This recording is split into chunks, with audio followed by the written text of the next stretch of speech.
So I get asked the question all the time, how much is this project gonna cost? Well, bottom line is it could cost a lot of money.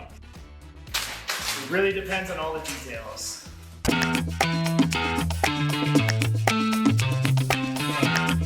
couple of decisions that you guys wanna make when you're picking out different items within your kitchen or your project. Let's talk about appliances right now. LG is gonna be a budget-friendly option. It's a really good brand. They come with an awesome warranty. They're available at many big box stores as well as your local appliance stores, and an overall good appliance. Now, if you guys have a budget that goes to the moon or a little bit more, we could be talking about Viking, Wolf, Sub-Zero appliances, panel-ready appliances. So when you ask the question, how much is it gonna cost? It really depends on what you guys are deciding to put into your space. The kitchen here, we wanted to keep the cost down a little bit, so we went with a budget-friendly option, and we were still able to upgrade the stove slightly. This is a gas range. It allows for really good surface cooking. If you are a cook or a chef at all, you understand that gas is an awesome tool in the kitchen.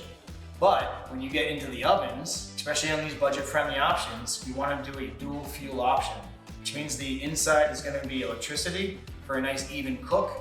Price points slightly upgraded from a standard electrical or just gas. Great option to choose. Talking about countertops a little bit. This countertop is quartz. It is going to be your upgraded option as well. And we did a waterfall edge, which means the edge rotates down. They do a nice 45-degree miter. They polish it all up. This right here is not your budget-friendly option, guys. This is gonna increase your cost. It's additional labor, additional materials, and it's not standard in all kitchens. So if you want to stretch your budget a little bit and you want to make it nice, this would be a cool little upgrade for you. Right here is an undermount stainless steel sink. On our other project, we use a farmhouse sink, so the difference in cost is substantial. This sink right here probably only costs about $400, while your farmhouse sinks can cost $1,000 and upwards. Not to mention the time it takes to brace your farmhouse sink, to scribe the edges, and to get the full install. This is usually typically supplied by our countertop company, or you can select it yourself and provide it for us. When talking about price and cabinets, you have different levels of cabinets, different styles of cabinets, and different finishes.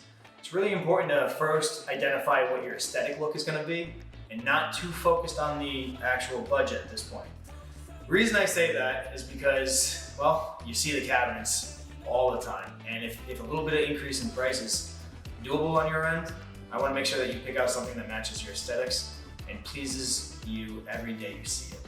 Right here, we have a nice budget-friendly overlay door, which means that the door itself overlays the frame.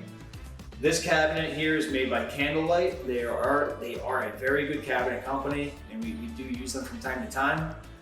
Everything comes with your soft close hinges, soft close drawers, solid wood faces. These boxes came with a particle board box, and the interiors are finished with a nice melamine, giving you that real wood look. If you want to come here, I'll show you. Right inside, here's our touch-up kit, which is really nice. But this is what I'm talking about. This is actually wrapped with a melamine type material. If you can hear that, that's my fingernails scratching against the plastic. It's a very durable finish, but the downside of this is if you got water or moisture in here, the particle board will actually puff up a little bit and it would cause damage. When you choose a little bit of a lower grade option here, maintenance is more of an issue, but if you're a clean person and you want to keep your costs down, this is a very, very good option. When talking about cost, think about custom touches that you might want in your house. I'm sitting on a bench that we built. Before this, there was your baseboard heat that wrapped inside here, and it was kind of a dead space.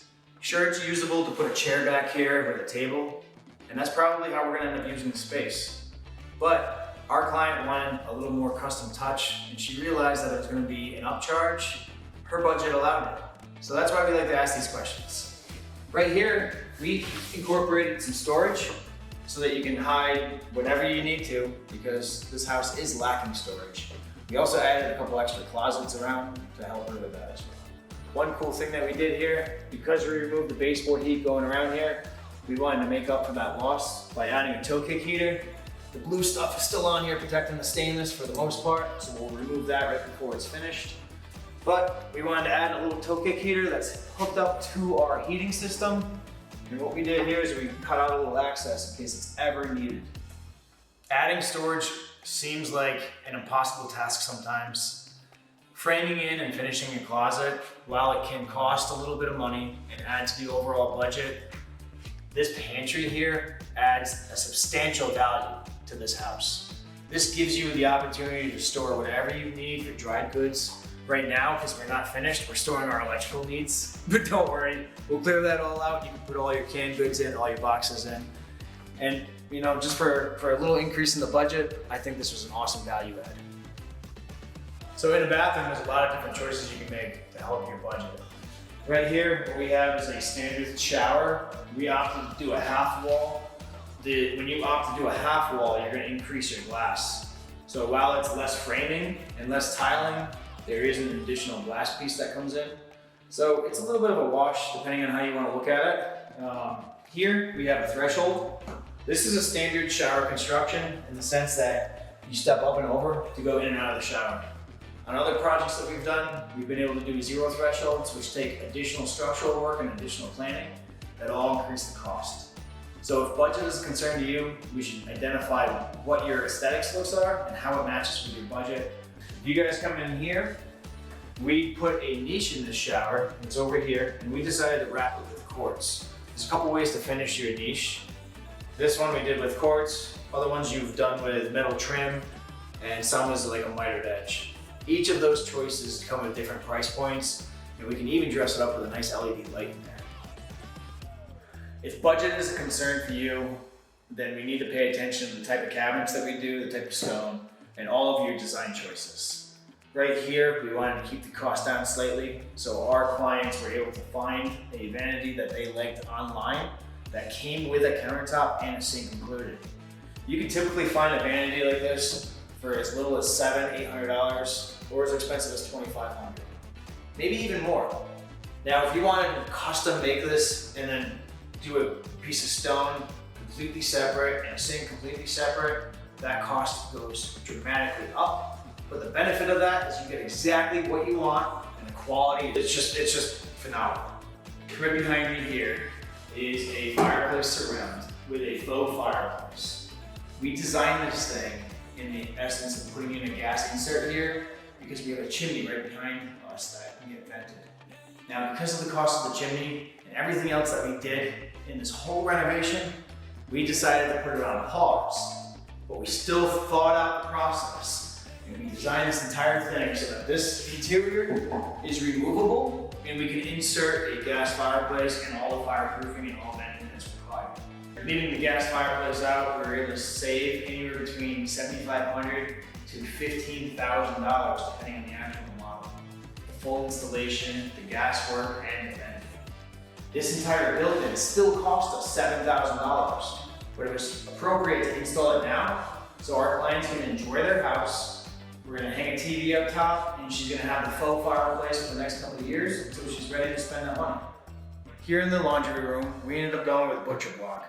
This was a budget-friendly option versus the quartz. The original plan was to match the countertop from the kitchen, but having that piece come in at around $1,500 to get cut, polished, and installed, we decided to go with this butcher block that was around $300 to get it cut, sealed, and installed.